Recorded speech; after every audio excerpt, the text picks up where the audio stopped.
better play callers in college football. What makes him so difficult to defend?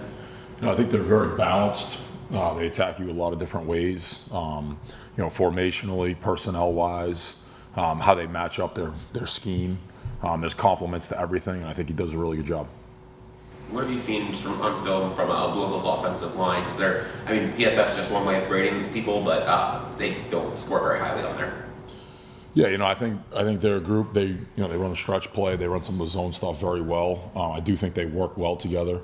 I think they have handled some different looks, pressure-wise, that have been harder looks. They've bumped it. They've passed things off. I think it's a group that every week when you watch them, they improve. They're getting a little bit better. And I think especially coming off a bye week right now, they've had extra time to go through and kind of get our looks into practice. So I'm experienced going to be, I think they'll be ready to go for Friday night. On your defensive line, obviously there's so much attention that's been on Ruben and Akeem, but the guys who come in, rotated in, guys like Marquise Lightfoot, Armando Blunt, how have they developed, and how have some of the younger guys like maybe Cole McConaughey or some of the freshmen kind of developed over the past 6 weeks or so? Yeah, that's been the number one thing since January is continue to develop our roster, continue to build our roster, push our guys, everywhere, in the meeting room, in the weight room, walkthroughs, a lot of the reps that we had last week in practice, developing our younger players, constantly trying to get them, to get better at fundamentals and techniques. And that's where, I think different things that you've seen with Armando Blunt or Lightfoot or Malik, there's a lot of different guys that you throw in their third. They're constantly getting better with their hand placement. They're constantly getting better with their technique. They're constantly playing with better pad level. And, I think those are guys that right now we could put on the field. We'd feel very comfortable with them. The hard thing is you got some guys in front of them that are playing at a very high level right now. How much does it help them? One, you were working with Jason Taylor, I'm sure is a huge boon, but then getting to see guys like Ruben, who's a third-year guy, Akeem has always been here, who's been playing college ball for 6 years. How much does it help to be around those veteran guys with a lot of experience? Well, I think that's the biggest thing in college football is you have guys that have gone to college and developed. And they've been in a college weight room and they have accumulated reps, whether it be a practice rep or a walkthrough rep or a game rep, no matter what opponent that is. And I think that's, as you look at college football, that's where guys develop and get better and grow every single year. And then I think the thing that we have right now with our players is we got older guys that are constantly bringing up the younger guys. Like last week we did different scenarios where older guys are coaching up the younger guys on the field. They're, I thought it was interesting a couple times. Hey, what play call do you like right now?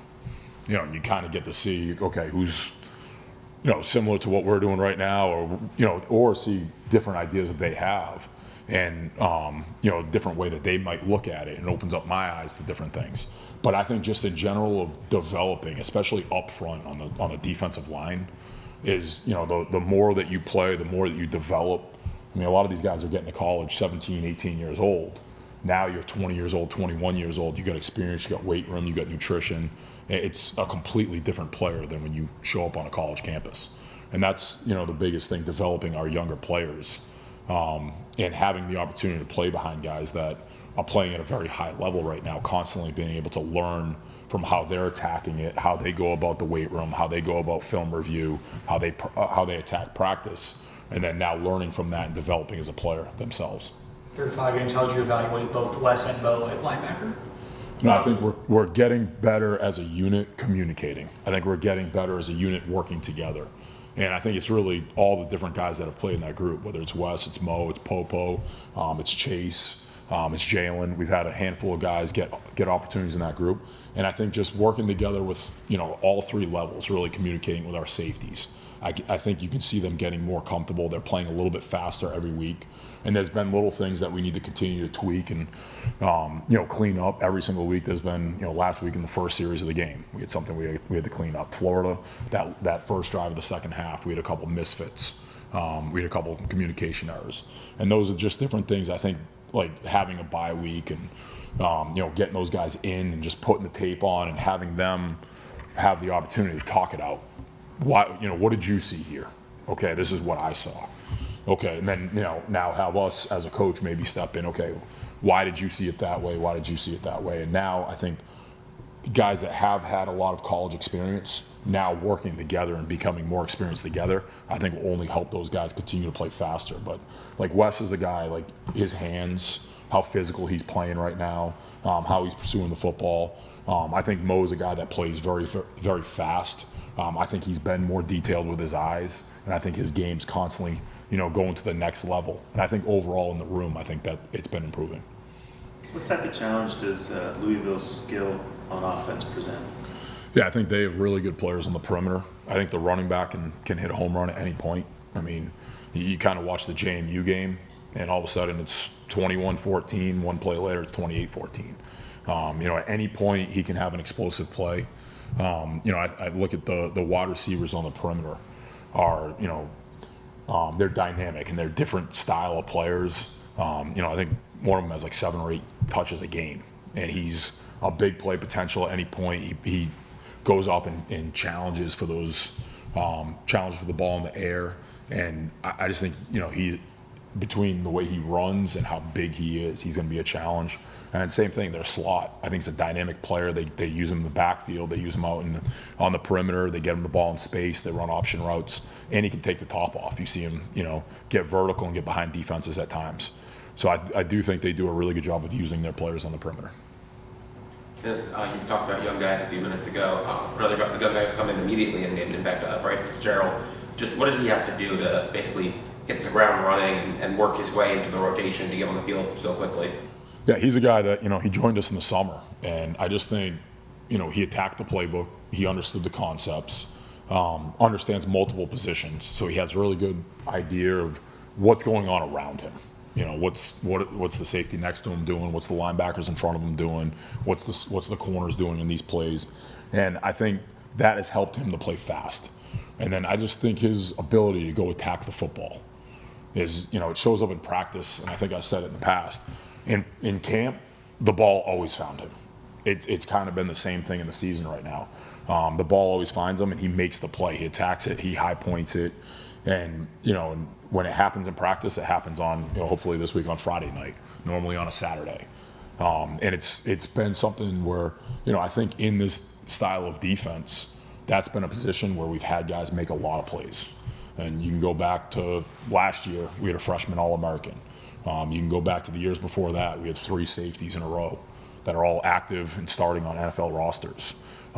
Even if you go all the way back to like JMU. We had safeties that were constantly around the football, constantly making plays at the line of scrimmage or in the backfield. And I think that's something that he's, understood the concepts and the scheme right away, and it allows him to play really fast.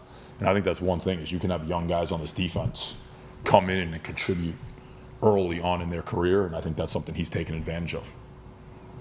Is Ruben, to this point of the season, playing about as well as any defensive player you've been around in your career? Yeah, absolutely. Yeah, what he's doing right now at the line of scrimmage, both in the run game and the pass game, and there's still things we're always going to clean up and correct, but how physical he's been at the line of scrimmage, his technique, his pad level, his ability to read, run the pass, get off the football.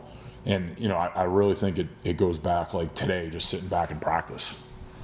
And, usually I'm trying to chase the ball or, swarm to the ball or, he's a guy you never have to get on. Like the way he practices on, Monday, the way he practices on Tuesday is exactly what you're going to get on the weekend or on Friday night or on Saturday. And, that's why he's playing at the level he's playing at right now. And he's constantly improving his hand placement. He's constantly improving his pad level, his separation, his ability to defeat the block and tear off. And, I think that's why he's playing at such a high level right now. And, obviously, I think there were 16, 17 pro scouts out there today, and it's drawing a lot of attention. How's that impacting Mesidor, who's playing at a pretty high level as well? Yeah, you want to talk about a guy that's going to be in the right spot. Like, that's what Mez is right now. Mez knows the calls. He knows what's going on around him. He's a very smart football player. And just the way that he attacked this offseason to put himself in the spot he's in right now, physically, taking care of his body with his nutrition, with the weight room. And then that's why he's playing at the level he's playing at right now. And he can do so many different things within the defense. We can use him inside, we can use him outside. His ability to work off the edge. You know, he's dropped at different times, really both guys. And that's something where he just brings so much position value and versatility, where he's going to be a guy that's going to be successful no matter what happens, just because of the way he attacks it day to day and how he goes about the process. Corey, you worked with Kurt Zignetti at JMU. He got Indiana up to number 3 in the country right now. Is that looking at that, seeing how well he's done so fast there, is that surprising that he's able to turn around that program so fast? No, I think, it's how he goes about the process. It's how he goes about the day to day and that staff, and just knowing a lot of even some of the players that they had that they took. That's just what it was. It was all about the process every day and constantly focusing on that and getting better. So. Awesome.